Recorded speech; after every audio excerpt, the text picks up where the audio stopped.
Hey, it's time for the fastest 4.5 minutes in the Loco. It's time for Lowco Lights.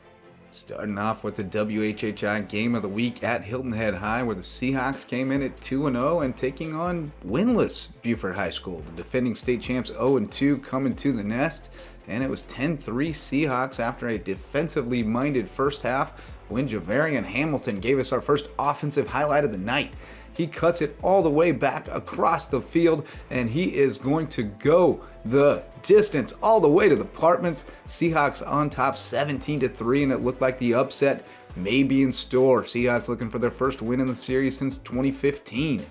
Hamilton a big part of their success early on, but the Eagles come right back. After a big run by Jadyn Andrews, Samari Bonds flips it out in the flat for Jaemin Odom, gets a great block, makes a couple miss, stiff arm, and he is into the end zone. But you gotta watch out for that celebration. Oh, Kenny Speaks coming in a little too hot.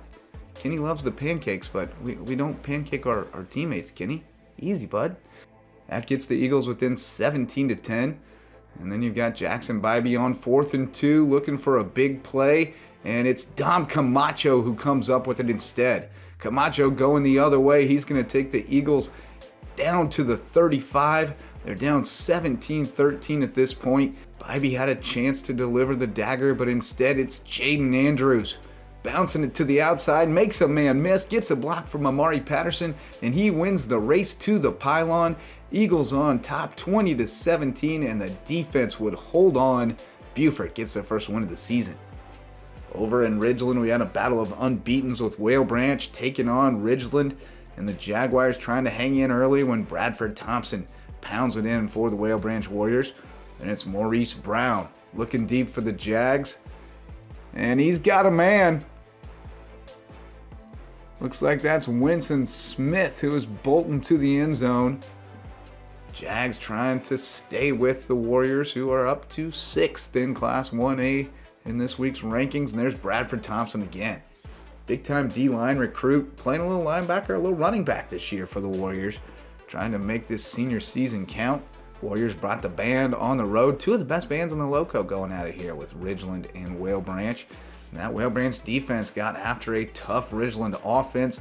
Alonzo Allen stringing out Maurice Brown and taking him down. Not an easy thing to do to get Mo Brown on the ground. And then it was Daryl Cummings. He was the man all night. Jerry Hatcher told us preseason he's not going to break any 80-yard touchdown runs or anything, but 66 and 70 in the same game, coach. Might have to revise that statement. Daryl Cummings, big night. Whale Branch rolls 44-18.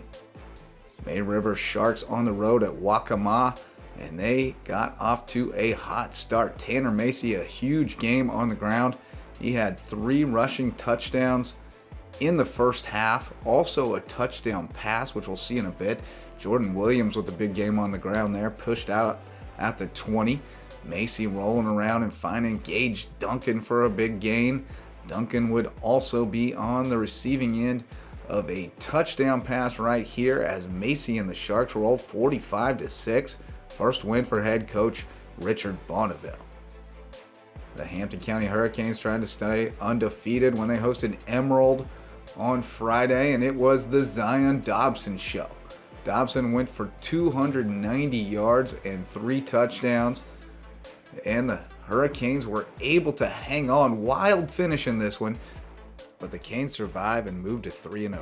In other games, Patrick Henry with the shocker of the week, 47-21 over defending Skeeza 1A champion Lee Academy. Look out for the Patriots. Hugh Ferry, 3 touchdown passes, 3 touchdown runs for Patrick Henry. Holy Trinity knocks off Andrew Jackson Academy 30-16 for their first win of the season. And Northwood Academy beats Thomas Hayward 40-12 despite a big game from Tony O'Banner, who now playing a little bit of quarterback. For LowcoSports and WHHI, I'm Justin Jarrett. Until next time, go Loco. After the break, we'll find out what is going on at the Hayward House in Bluffton for the fall. Stay tuned.